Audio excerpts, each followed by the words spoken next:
Hey everyone, Ron here of Variable Play, and welcome to Just Sleeving. This time around, Dungeons and Dragons Adventure begins. So, just unwinding for my weekend before work starts again next week. And so you guys, some of you guys know this. I would often take my time sleeving a game, and it's my way to um, unwind.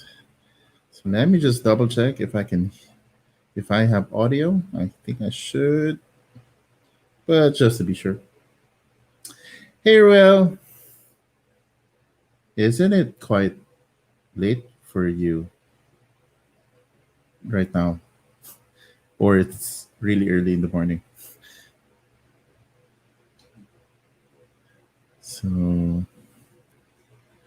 let me check. Let's double check the audio.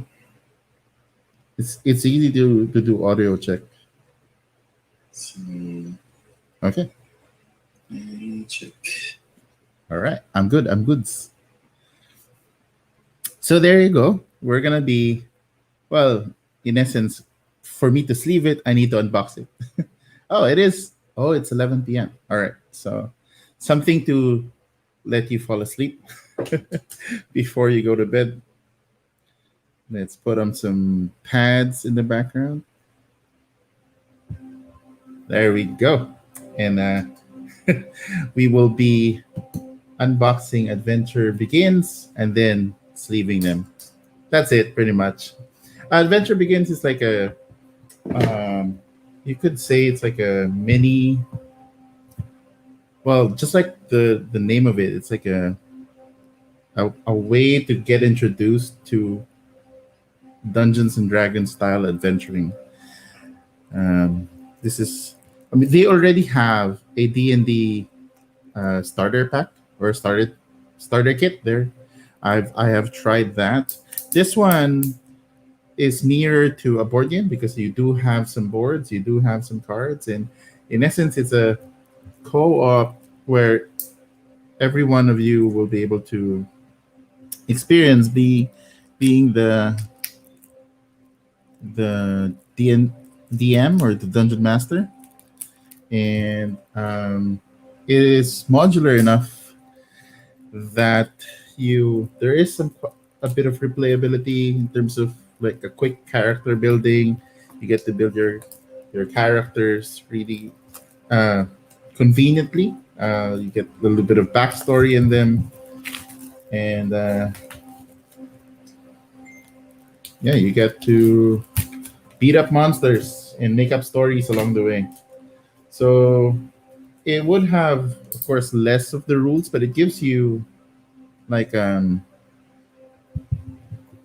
some sort of glimpse of what role playing games feel like. And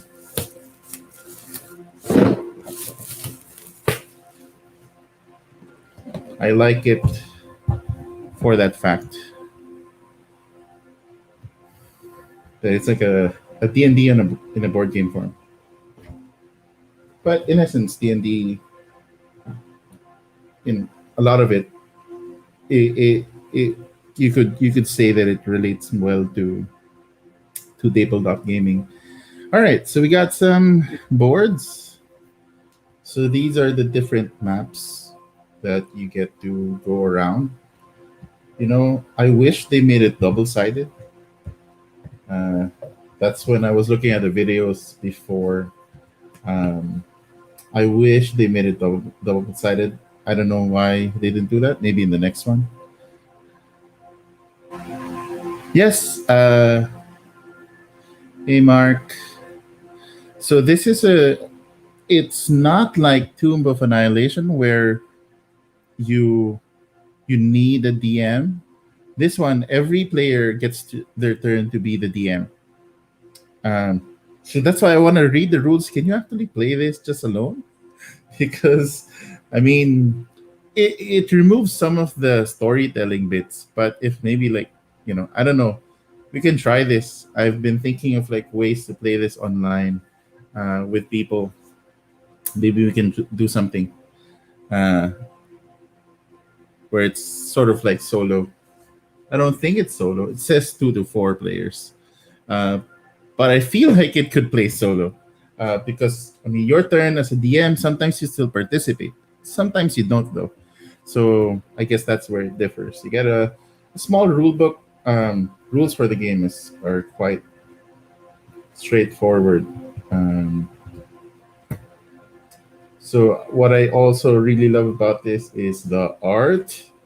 Uh, that that is the fun part. So I'm excited about those.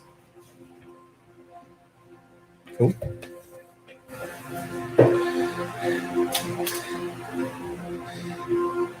Maybe we could, hey Fred, maybe we could do it. You guys can just, we can just jump on the screen and see how it plays there. Um, so these are your, like the ways you can vary your character. So you got your character trait. So the tornado.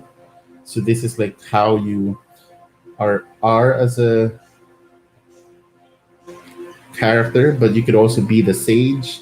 I don't know if there's a there's and then there's the healer and the trickster. So you have different aspects that you can play around with. And then you have your character art.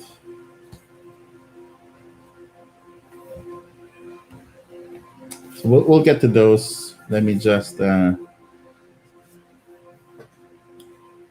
okay. All right. Uh-huh. So this is a cool thing that they did. Basically, the maps I showed you a while ago would have some sort of deck that comes along with it, and you stick that in here, and whatever you're currently facing is in here. So you have this as the DM for the round. You have some information that the other players don't see, and then you guys will um, sort of role play and try to defeat that situation however it needs to be defeated. And then you guys have your own um, player boards holders for your character, and it comes with d20s for each of the player colors, and then you got minis. I wonder how their minis are sculpted. It's not. Ah, that's actually surprisingly detailed. That is surprisingly detailed. I don't know if that's gonna focus. Let me see. Come on, you can do it. You can do it. No, it doesn't. Maybe let's try that.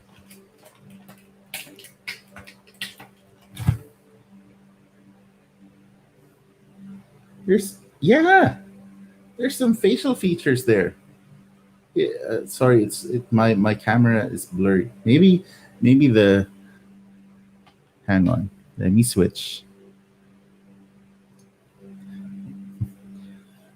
So, so there's enough details in there. That's surprising. I thought it was be like some plasticky thing. Oops, there. But that's surprisingly enough. It doesn't feel like a toy. Like I would love to see this painted.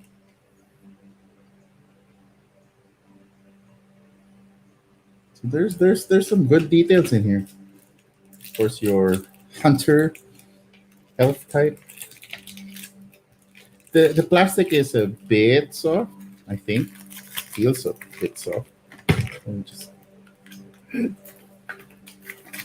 so I don't know what that means, but I'm guessing you can have this in it. Of course, you can just bring your character into the game. The templates that they built for the game are quite flexible, Come on. This this insert though, um, yeah, has a lot to be desired. I feel like I'm just gonna break it. Oh my gosh. Come on. There you go. All right. Here we go. So you see, you got some cape details. Of course, it's just not like a full on um, Warhammer level of detail in terms of miniatures. But yeah, that is surprisingly good enough. I thought it would be like some generic thing. But anyway, let's bring this out and let's get to sleeving, which is the main thing why what I do for this type of. So let's bring this down so we can appreciate more of the. Oop.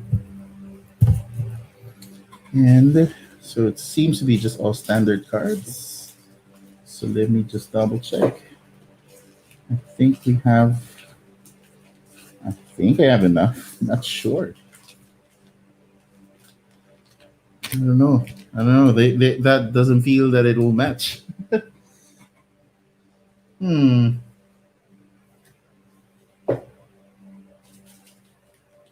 And I do have some black sleeves too. Maybe that could work.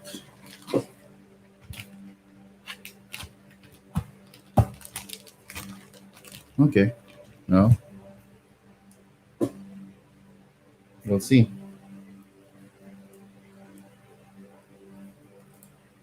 So, how are your weekends panning out?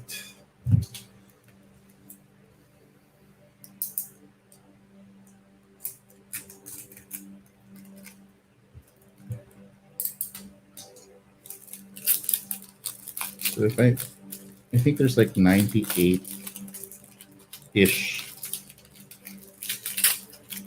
adventure cards. Wow, that's the first time I've seen a double, like a sleeve on a sleeve. Uh, how do you?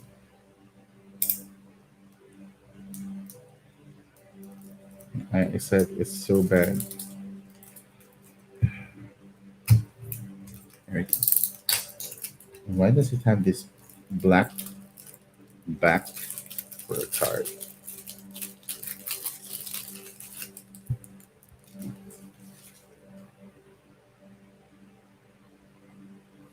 All right. Oh, so these I guess are enemies that we can fight. Ah, okay, gotcha. All right. So this is how these things work, and these need to be clear sleeves because this is what you put like that.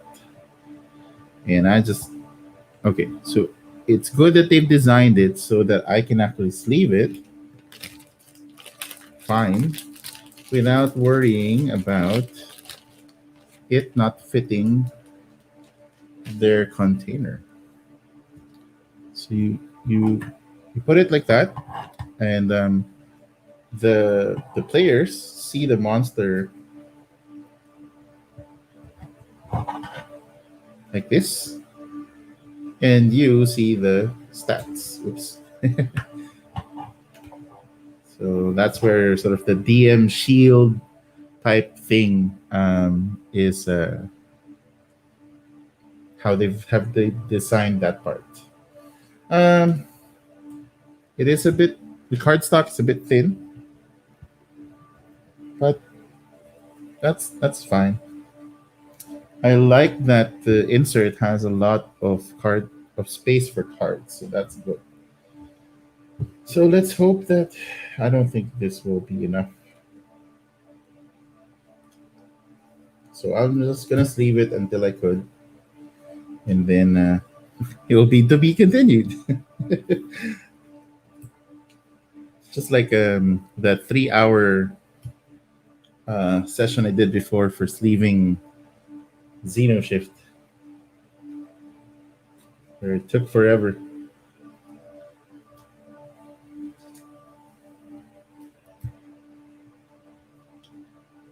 You know what? I'm wasting an opportunity for us to see what's here. So let's leave it the other way around because you guys won't be seeing what's there. So you got Intellect Devourer, a Demi Lich, Grimlock, some vampires, Ceramic Golem.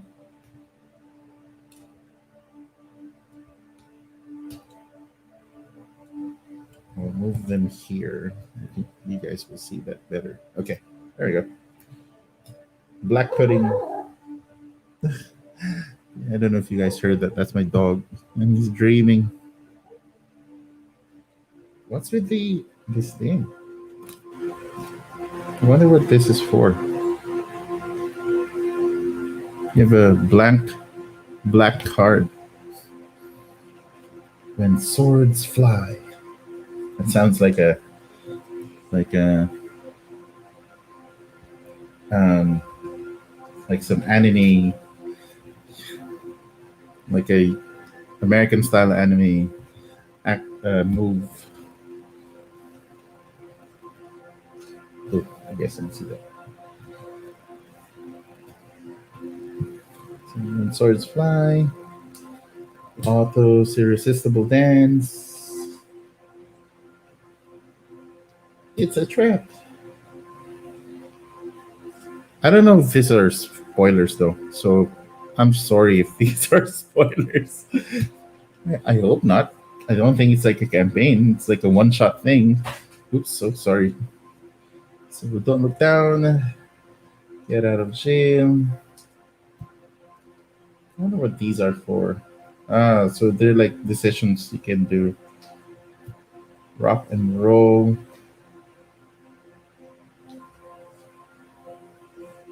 Identity crisis. Abracadabra. Sneak attack. I think they got one artist to do most of this, or at least one art style. They look very cohesive in terms of art style. Laughing gas. Hot pockets. Uh, um, that's a that's a pun right there. Because the art, I mean, it's lava, but then it looks like it has some like salami looking things. I don't know what that is.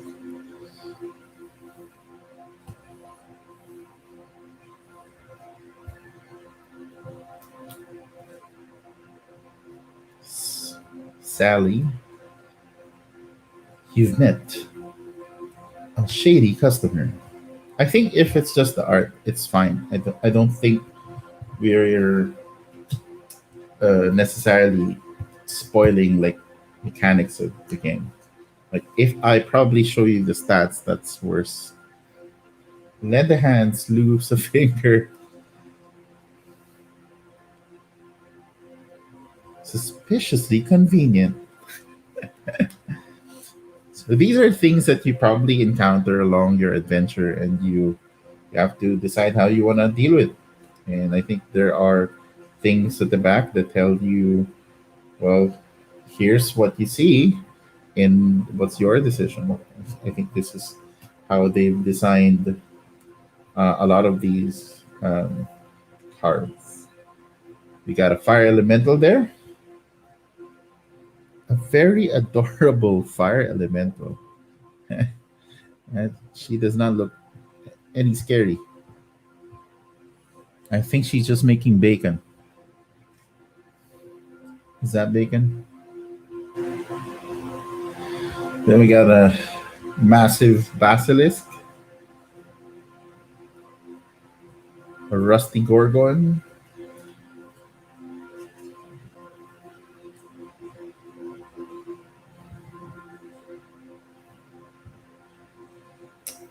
horde of skeletons,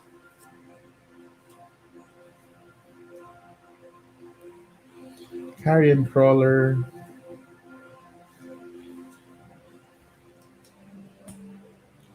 giant fire beetle, Whoa, who's a good boy? Lost dog from a ghost?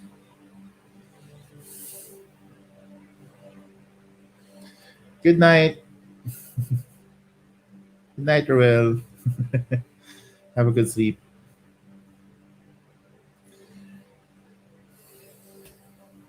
Imagine Dragons.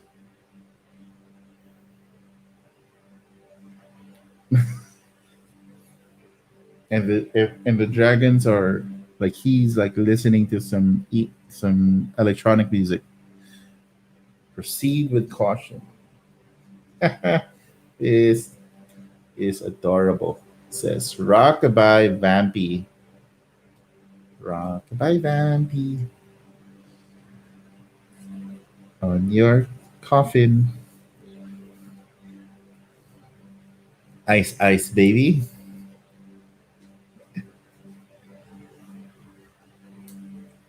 Doom.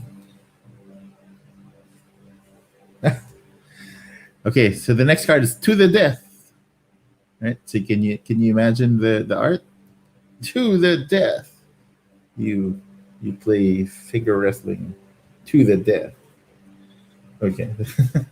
This game I think it has a lot of silly, so jelly, a lot of silly humor. It's inside. It's the inside that counts. Yes, and it's a left. What's your step? You got some slots. Wow. Okay. Pointy.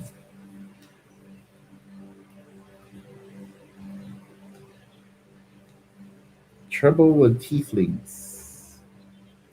You got a welcome mat.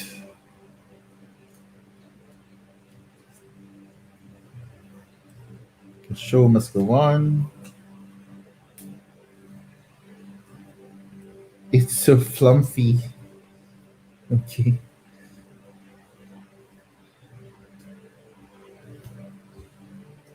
A Durgar and a hook horror. Alrighty. So that's the first set of cards. Let's see if I can still sleeve the rest of them. Um, I am seeing though. Ah, I think that bottom corner tells you what. I'm not sure. Does it tell you? Does it tell you? Yes, yes, yes. Okay, there you go. So those all have the same card corner back. Uh, that's all right. That's the same. So I think it's going to be mostly that style of cards.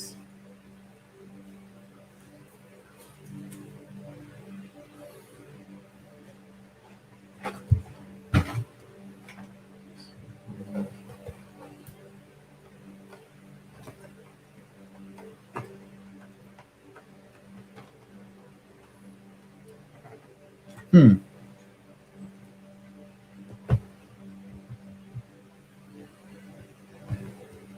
So I am not sure if because my card sleeves are a bit thick, but not on the side thick.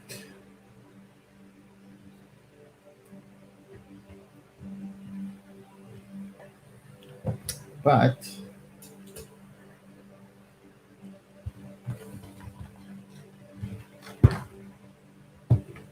I don't know if you're gonna notice that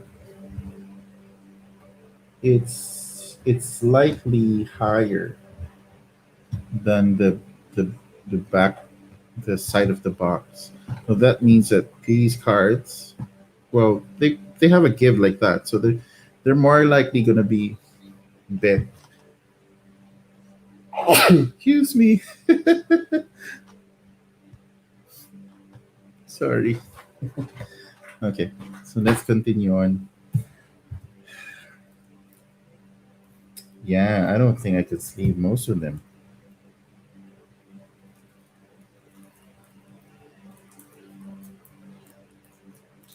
because they all need clear sleeves. So we're just gonna sleeve as much as we could. And then that's the episode.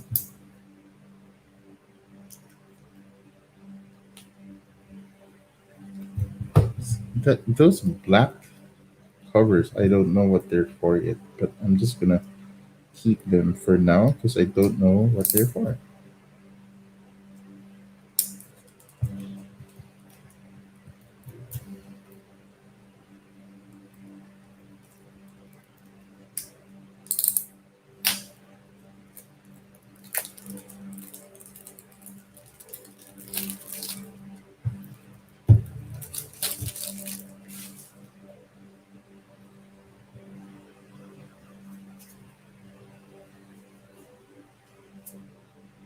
All right, so these look like um,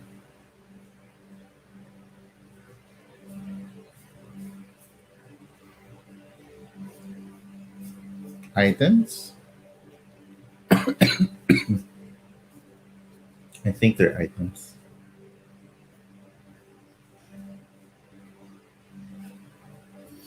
and some player aids.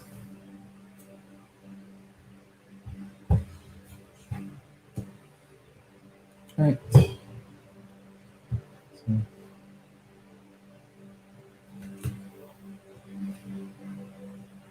backpack card, Dungeoneer's pack, Merchant's pack.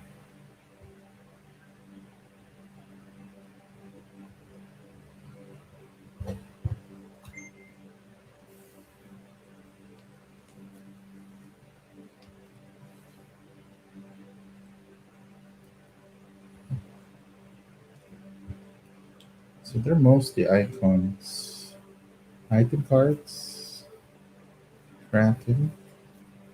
I guess they're bosses. I guess those are bosses.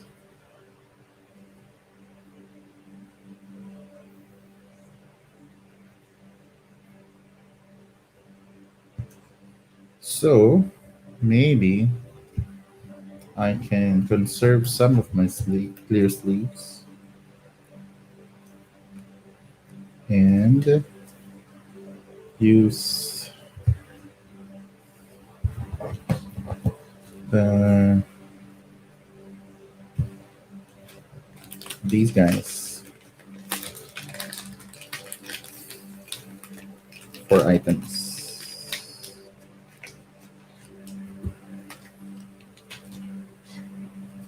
because I can follow the color anyway. I I just have to look which set goes to where.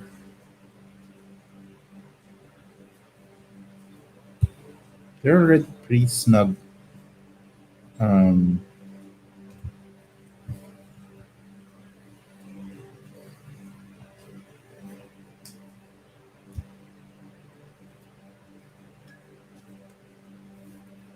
or, width wise. So I'm surprised that the box seemed to not take on the size that it would have when it's full of cards. But yeah, seems like there's one, two, three, four, five, six card slots that you can consider where you put your cards.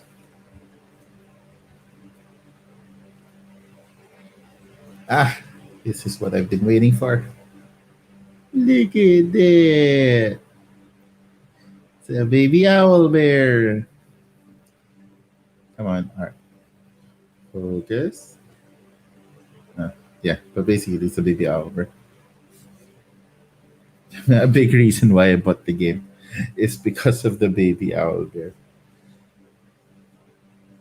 Yeah, a big chunk of it.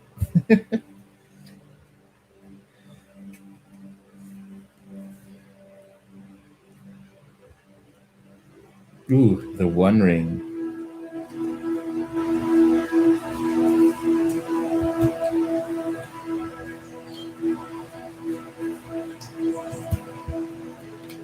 have some backpack cards. Yeah, I could probably like change the color of the. Yeah, but I think these are used probably in the beginning only. Once you have your sort of starting pack, then you look for your stuff, and then you later on find more stuff. So I think these are fine sleeved with because the card back is not as important. Yeah, the card back are just icons. All right, those are that. Let's see if we can still sleeve a few more using the black sleeve. Because I only have very limited clear sleeves, which probably would just be the bosses.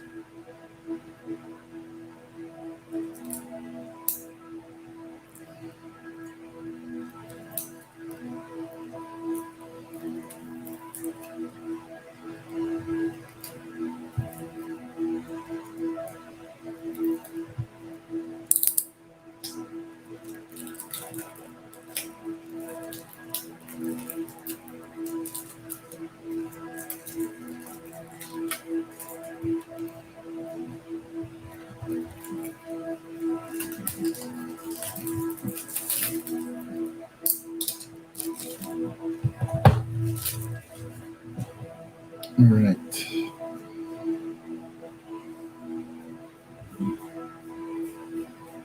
All right. So I think there's a quite a bit more of those sort of adventure decision things. It's probably based on the map, except for these guys. I'm not sure who these are for.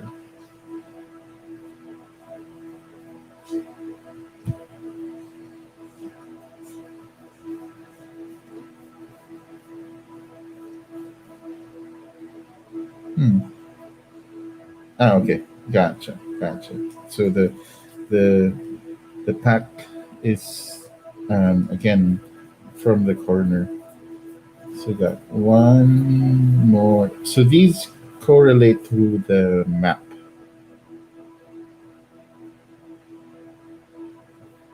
Right.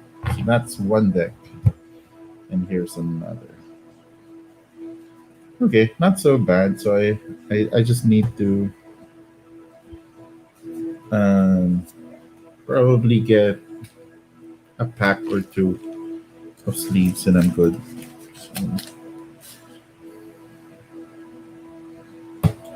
So those will stay on the side first. Let's sleeve the bosses.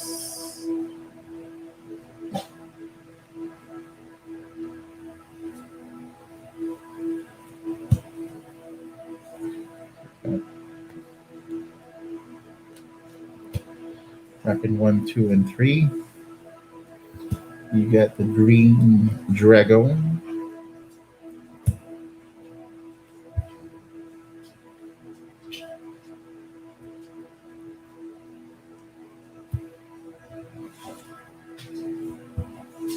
Where's my green dragon one? Hmm? Ah, okay. My green dragon one is blue. They change colors. So green dragon 2 and a green dragon 1. Why are they called green dragons if the color is blue? Anyways, Beholder 3, Eye of the Beholder 2,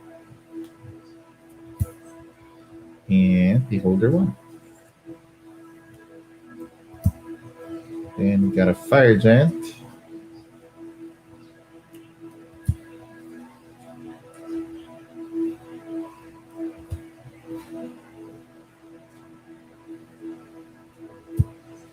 And the helper cards, I think I still have enough.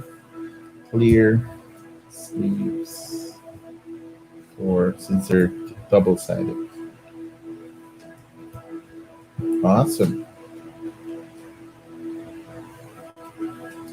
And I'm gonna sleeve this black card thing for whatever it's for. I don't know why. Okay, so can't sleeve these cards yet. I will come back to those. Uh, Probably sometime this week.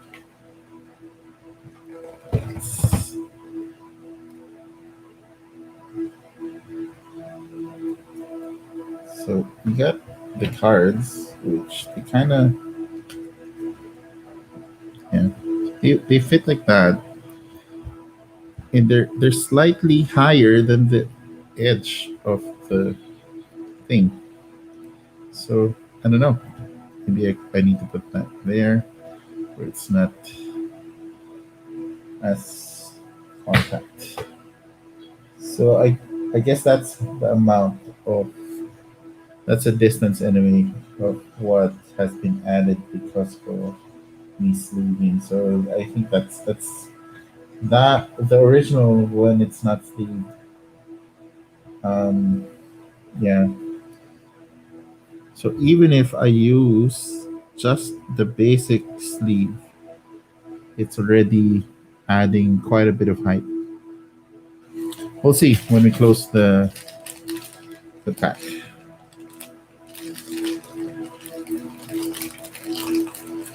All right, let's open up the rest of the components and maybe arrange.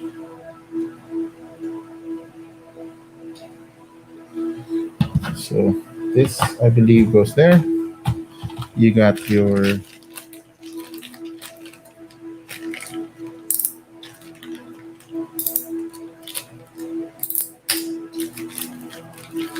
dice.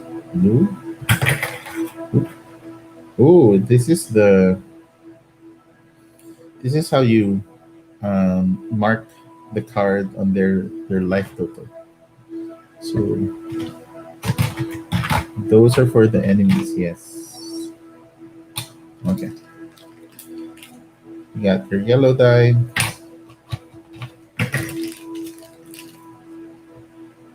The red one doesn't match the character's red as well.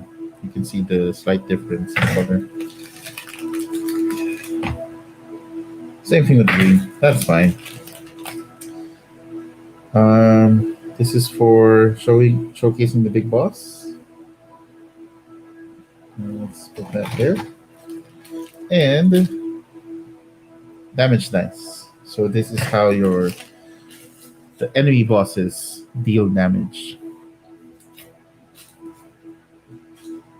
Okay. Let's open up the components.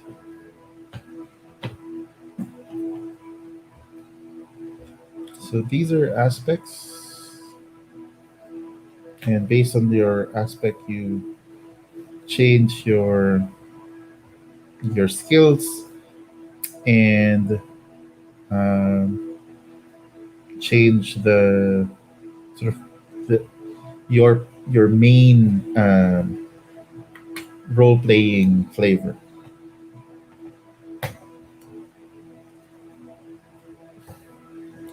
Later, I'll assemble like one combination for you guys. Let me just show you. Let me just remove these. This part of unboxing is the more stressful part because you know when you make a mistake here, it's forever. See, don't want it to mess up too bad. So let me just get the red tiles so we can see what character we can build.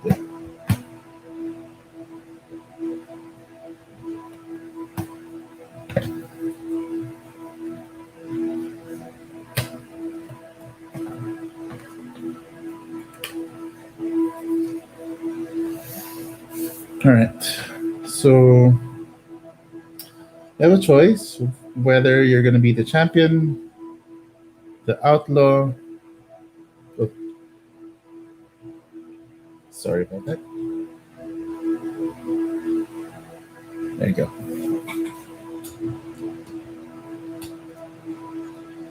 Okay, so you're gonna be either the bandit, the wanderer, the outlaw. Oops, sorry, the outlaw, or the champion. And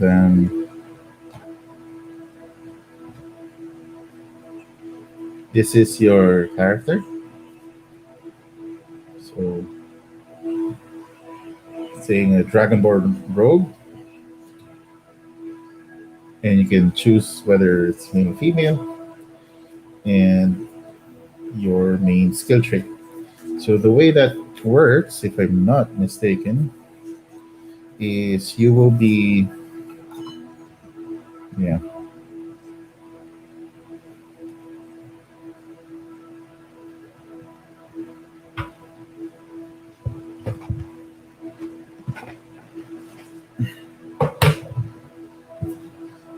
choosing one class.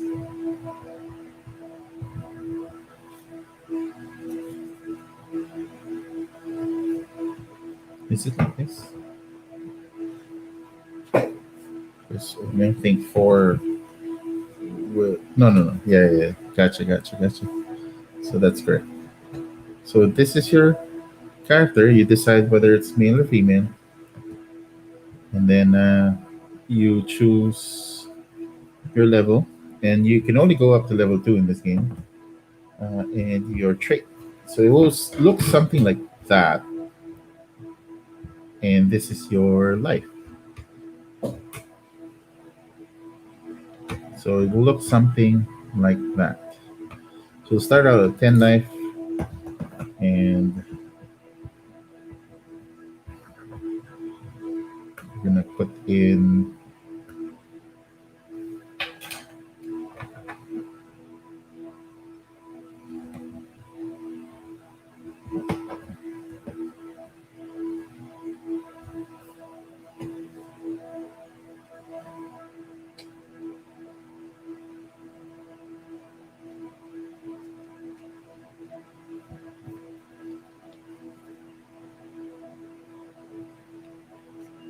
All right, there you go. So it looks something like that. So this is Corin. She's the champion. Um, these are her skills. This is like stat resolution for, I guess, one of her abilities. And this is like the main thing. So these are like basic skills: sneak attack, short sword. Uh, this is how difficult it is for it to hit. So 5 plus, and then that's the damage. 12 plus, and then that's the damage. Then when you use your survivalist skill, you get to describe what you do. You get to describe what you do. So that's where you like, I'm a rogue, so let's say, oh, I'm gonna sneak by, ask them how many cards they have in their hand, and then stab them with the needle, something like that. And then you roll your dice and you check where it falls. So you roll your d20, and there you get some bonuses in terms of damage and the effect. Cool. So you can mix and match that.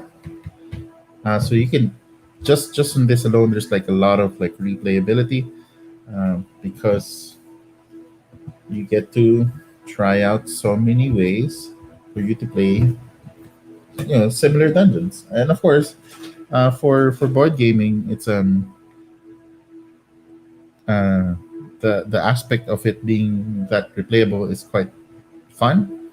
Maybe for D&D, it feels a little bit restrictive in the sense that you want to have more free form of what you get to do in Dungeons and Dragons. So I think they were able to find like a good balance, something to get people started really fast, give them a glimpse of role playing without necessarily having it too much of like, okay, so these are classes and these are your skill checks and these are, so a little bit less information to start with. And I know really great DMs can abstract so much information. My friend Marek, who just got married, congratulations, Marek. Um, he's a fantastic DM, and he's able to just take anyone, like with zero background, and just throw them in the campaign. Not an issue. Um, so he's able to abstract a lot of the complex rules. But maybe this is great for if your family or group of friends, you don't have necessarily an access to a great DM like Marek. You guys can look him up in Facebook. Uh, then this is something that might be able to get you guys, give you guys a taste of D&D. Again, less rules. I think that's the main plus about it.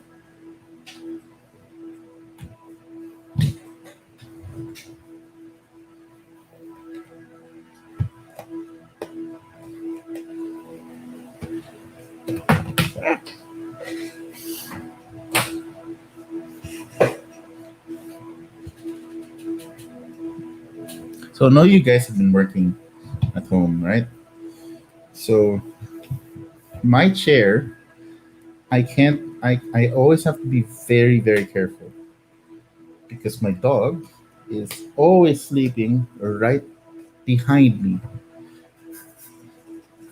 literally, like sticks his foot in between the legs of the chair.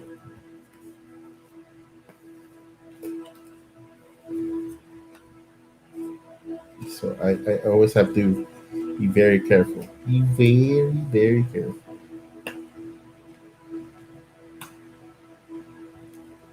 These guys are flimsy. I mean, the card itself, the stock is fine. It's just that I have not a lot of remaining material to push the cards out of. All right, it's good. So these are the bosses. We will be marking the. So these are the big bosses in the game. You got the Kraken, Felbris the Beholder, Deathleap, the Green Dragon, and Orn the Fire Giant.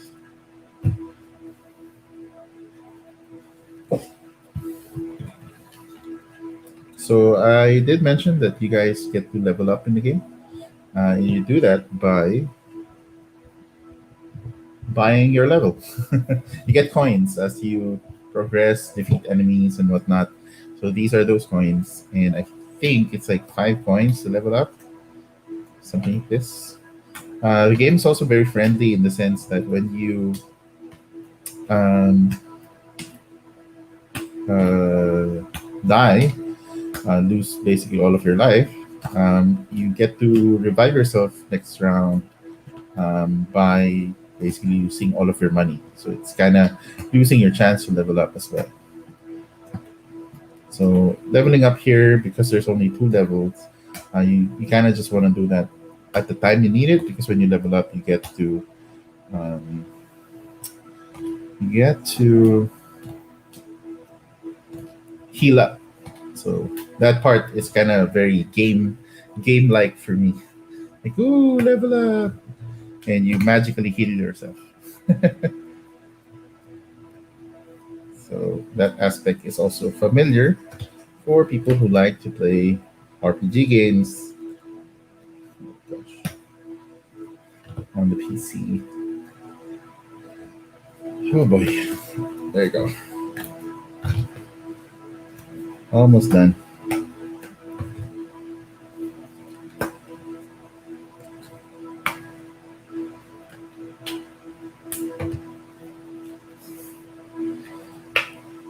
Thank you for the ones who stayed and kept watching.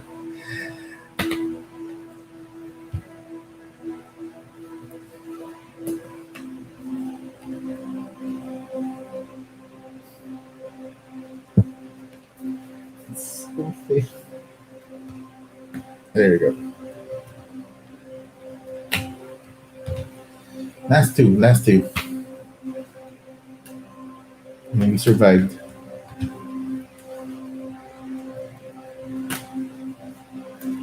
Okay. Alrighty. Okay, so we got your character options. We'll arrange it like these. But you can give it for each player right away.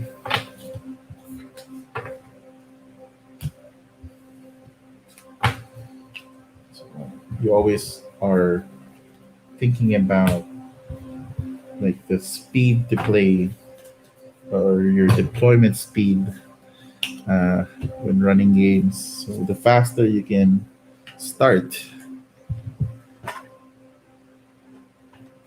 the better it is for you to keep the attention of your players getting into the game proper. So where do you guys go? Because you don't go there. Maybe here, but that I thought that was that. That's odd. So I'm guessing that's where all the cardboard goes. Hmm. Maybe I need to sleeve that just to make sure. Not sleeve, but rather put it in a ziploc. That way they don't move around too much and start scraping. So we're gonna put you guys in a ziploc. Yeah. So that's gonna keep those safe. Coins. Do I have? Yes, I do.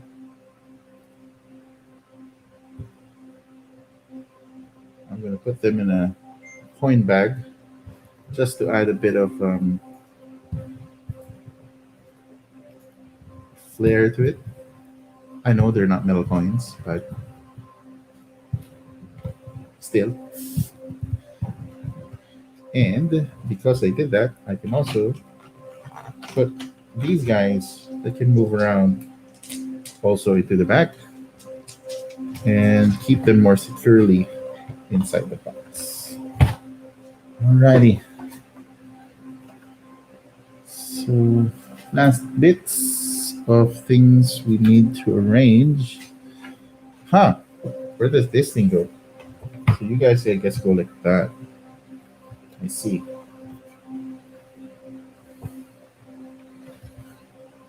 So this is the type of stuff that you don't remove. I mean, you remove it, but you put it back, I think. But it's so flimsy. The sides are so flimsy. So when you cut them out like that, um, that's it. It's not gonna come back into.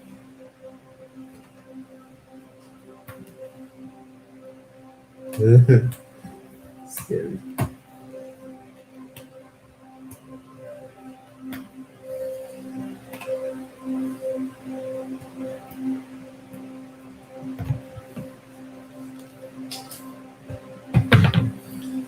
Then I'll show you guys how this thing works after I unpack the other two.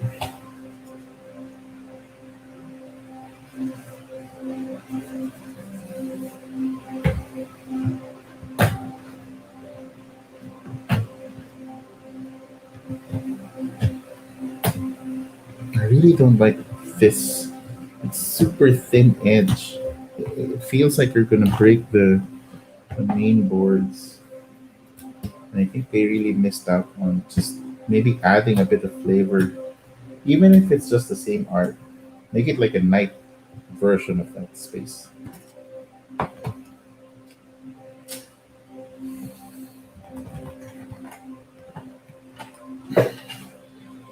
All right, so it kind of goes like this. You build your map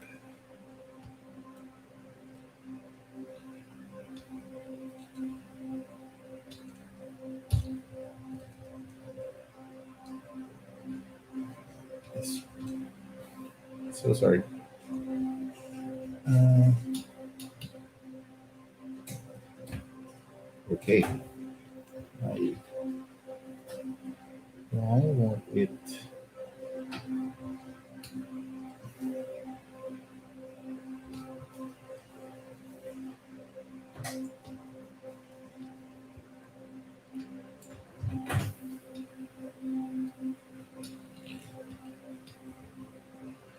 Okay, there. Sorry. So you build your map. Um, so Mount Hotenau, Neverwinter, and so you traverse from the starting map, and you have these sort of side routes that you can take. Takes you longer to get from one space to another to the end of the map, but that's fine because you kind of want to um, do that as much as you can so you can sort of level up and or gather enough items or fight enough monsters. But of course, that also might make you lose too much life. And then when you go to a new area, then you decide to you get to refresh your skills and stuff. So that's kind of the how the game mechanic works, where you have different locations and you move. You decide as a group whether you guys are moving to the side route or just heading straight to the next dungeon as fast as you can.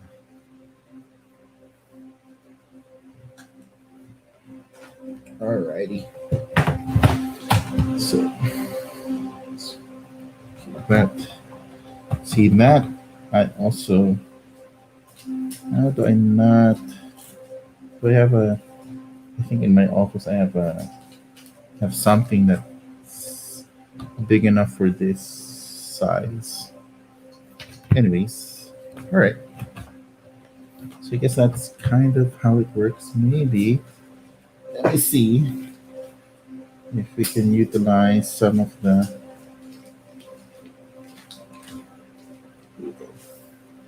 Maybe this might help. Ah, perfect. Okay, there we go. There we go. All right. Okay, and then you put that there. Then those. That should. It's still gonna move, but it's good enough. Alrighty. And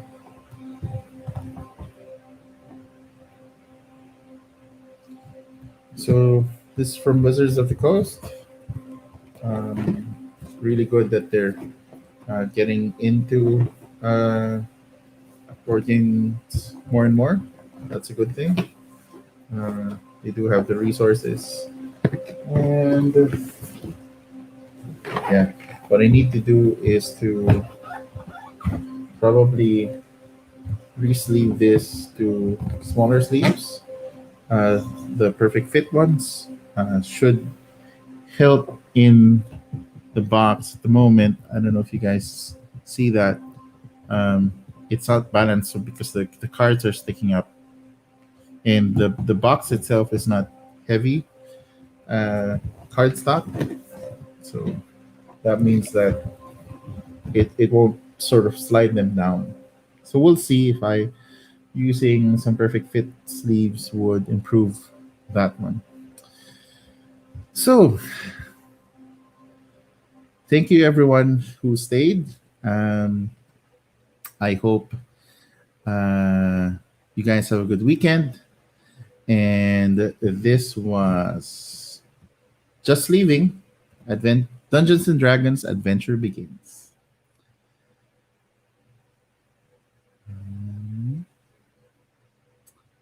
Have a good weekend, everyone. Bye.